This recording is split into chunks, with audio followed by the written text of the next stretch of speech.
Assalamualaikum warahmatullahi wabarakatuh. Esai tentang aktivitas pertambangan di Indonesia antara potensi ekonomi dan ancaman lingkungan. Eh, Pertambangan adalah sektor penyumbang ekonomi bangsa yang besar bagi APBN. Diketahui sektor pertambangan menyumbang hampir 10% lebih atau sekitar 2.000 triliun bagi APBN negara. Di luar pendapatan negara, bukan pajak dan juga PPN, PPH badan. Berarti ini potensinya sangat besar. Ini adalah laporan 2023. Potensi mineral di Indonesia juga masih sangat besar, dengan ditemukannya potensi wilayah dengan kandungan mineral yang banyak. Laporan Desember 2022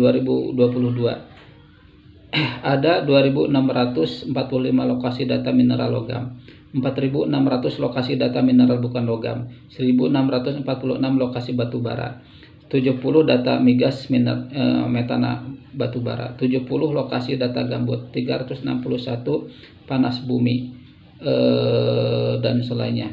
Kemudian data ini telah didukung dengan data sumber daya dan cadangan dari 70,1% badan usaha mineral dan 98 badan usaha batubara serta data laporan dari pemerintah daerah. Ini menandakan bahwa potensi pertambangan sangat-sangat besar di Indonesia.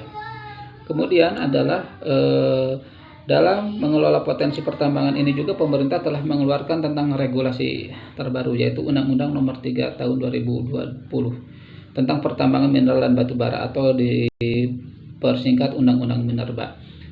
Dalam Undang-Undang Minerba ini yang membahas tentang kepada teknis adalah adanya pembagian wilayah izin usaha pertambangan yang nanti pengelolaannya pemerintah diberikan kepada lembaga berbadan hukum. Itu bisa bersifat lelang maupun penunjukan langsung. Contoh terbaru adalah tentang memberikan izin wilayah usaha, izin pertambangan kepada NU, kepada Muhammadiyah. Ini adalah bentuk pemberian secara langsung, penunjukan secara langsung.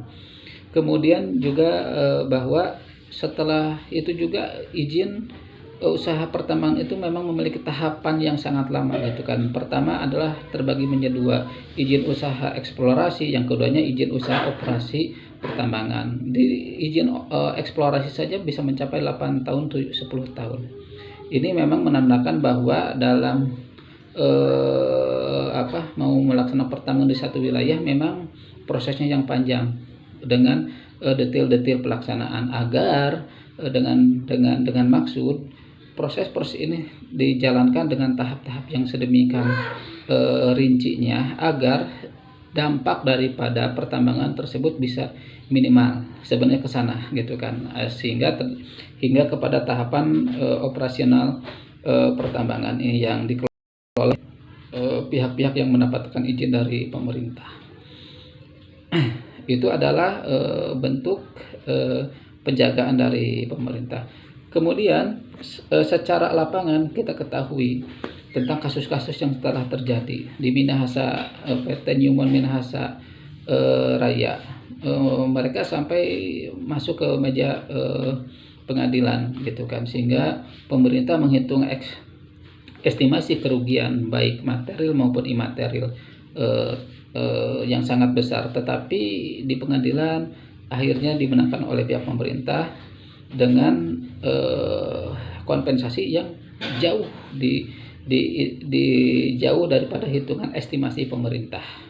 Ini menjadi contoh bahwa ternyata dalam tata pelaksanaan secara di operasi di lapangan ternyata masih ada saja pelanggaran yang dilakukan gitu kan.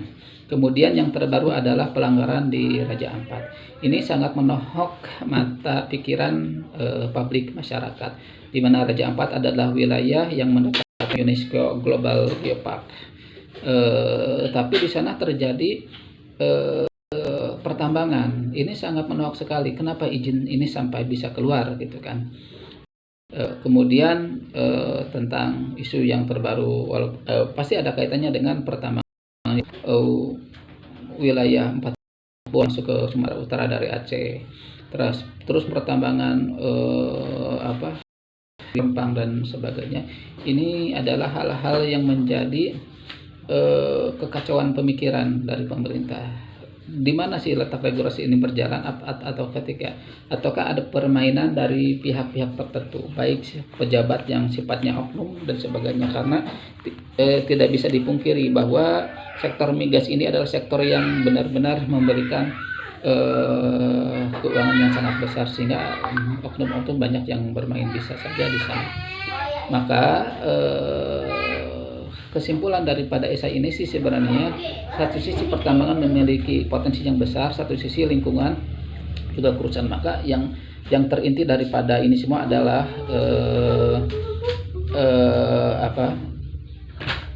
kemampuan pemerintah dalam benar-benar konsisten dan melaksanakan undang-undang ataupun regulasi yang ada, tidak melakukan permainan di luar regulasi. Karena apabila regulasi kan jadi untuk apa ada regulasi itu.